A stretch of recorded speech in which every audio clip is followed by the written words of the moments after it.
पाकिस्तान को एक बार फिर से अंतर्राष्ट्रीय मंच पर मुंह की खानी पड़ी है। फाइनेंशियल एक्शन टास्क फोर्स द्वारा बनाई गई ग्रे लिस्ट में पाकिस्तान का नाम एक बार फिर से शामिल किया गया है।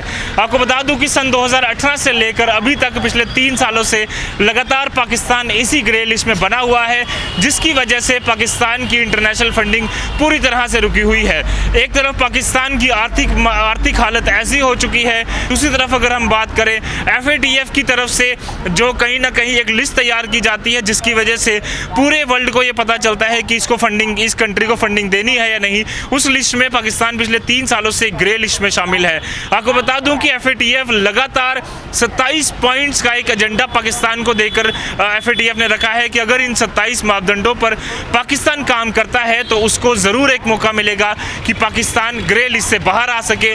बट पाकिस्तान पिछले काफ़ी समय से लगातार फेल होता आ रहा है उन 27 मापदंडों पर काम करने पर, और पिछले काफ़ी समय से जब उसने लगातार प्रयास भी किए, बट एक मापदंड ऐसा है जिसमें वो प्रयास पूरी तरह से उसका विफल रहा है, जो कि सबसे बड़ा कारण है आतंकी की गतिविधियां पाकिस्तान में जो बढ़ रही हैं। साथ ही साथ पूरे दुनिया में लगातार जो आतंकी सप्लाई पाकिस्तान करता है उसको रोकने के लिए अगर पाकिस्तान प्रयास नहीं करता तो ग्रे लिस्ट से कब वो पाकिस्तान ब्लैक लिस्ट में चला जाए और पूरी तरह से जितनी भी कंट्रीज उसे अभी तक फंडिंग करती हैं वो पूरी तरह से बंद हो जाए, पाकिस्तान कॉर्नर्ड हो जाए। उसे रोकने के लिए पाकिस्तान को काफ़ी मेहनत करनी पड़ेगी, जो कि अभी तक वो पूरी तरह से जिस पर फेल नजर आया है।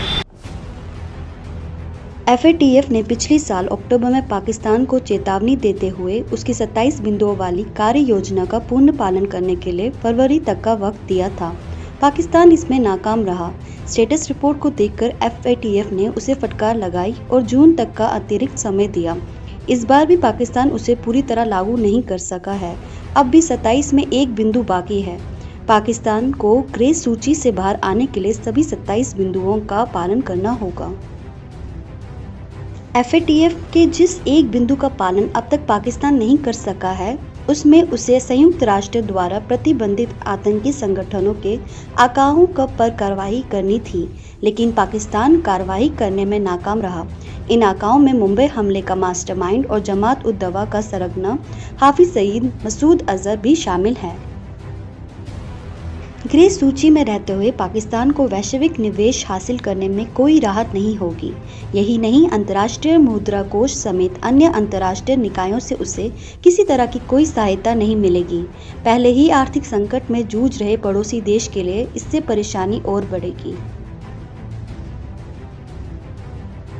जहां एक तरफ पाकिस्तान आतंक के खिलाफ कार्रवाई करने में पूरी तरह से विफल रहा है, वहीं अगर बात करें जम्मू एंड कश्मीर और देश की, तो लगातार सिक्योरिटी फोर्सेस कोशिश कर रही हैं कि पाकिस्तानी स्पॉन्सर्ड टेररिस्ट को जम्मू एंड कश्मीर में जल्द से जल्द पूरी तरह से खत्म कर दिया जाए। एक तरफ पाकिस्तान के द्वारा स्पॉन्सर्ड जितने भी आतंकी जम्मू एंड कश्मीर में और देश के अलग अलग हिस्सों में आए हुए हैं, उनको लगातार जम्मू एंड कश्मीर पुलिस और सिक्योरिटी फोर्सेस न्यूट्रलाइज करने में लगी है। वहीं जम्मू एंड कश्मीर के जो युवा पाकिस्तान द्वारा बरगलाए गए हैं और कोशिशें ये की जाती हैं कि जम्मू एंड कश्मीर में हालात खराब किए जाएं, उन सारी चीज़ों को देखते हुए युवाओं को एक बार फिर से जम्मू एंड कश्मीर पुलिस और सिक्योरिटी फोर्सेस मोटिवेट कर रही है। कोशिशें ऐसी कर रही है कि वो आतंक का रास्ता छोड़कर, गलत रास्ता छोड़कर एक बार फिर से अपने परिवार में शामिल हो, मेन स्ट्रीम में शामिल हो और जम्मू एंड कश्मीर और देश की तरक्की में एक बड़ा योगदान दे सके। हमने कल भी देखा, कल का जो शोपियान एनकाउंटर हुआ उसमें भी एक आतंकी जो कि पाकिस्तानी स्पॉन्सर टेररिस्ट द्वारा बरगलाया गया था और जम्मू कश्मीर में मेन स्ट्रीम छोड़कर वो आतंकी गतिविधियों में शामिल हो गया था, उसको भी रोकने के लिए जम्मू एंड कश्मीर पुलिस और सिक्योरिटी फोर्सेस ने एक बेहतरीन प्रयास किया और मेजर ने पूरी तरह से कोशिश की, उसे मोटिवेट किया और आज वो व्यक्ति आतंक का रास्ता छोड़कर जम्मू एंड कश्मीर के मेन स्ट्रीम में, जम्मू एंड कश्मीर के डेवलपमेंट में वापिस आने के लिए पूरी तरह से कोशिश कर रहा है। साहिल मेरी बात सुन, मेजर शुक्ला बोल रहा हूं मैं चौधरी कुंड से। साहिल, तुम्हें मेरी आवाज आ रही है? हाँ, तो जब आवाज आ रही है तो मेरी बात सुनो। मैंने तुमको पहले भी रिक्वेस्ट किया, देखो तुम्हें आखिरी वार्निंग दे रहा हूं, रिक्वेस्ट कर रहा हूं, इसको जो भी समझना, अपना हथियार डाल दे, हाथ ऊपर कर लो और बाहर आ जाओ। मैं इस बात की गारंटी देता हूं कि तुमको कुछ भी नहीं होगा। इस बात की गारंटी देता हूं कि तुमको कुछ भी नहीं होगा अगर तुम हथियार डाल के हाथ ऊपर करके बाहर आते हो तो।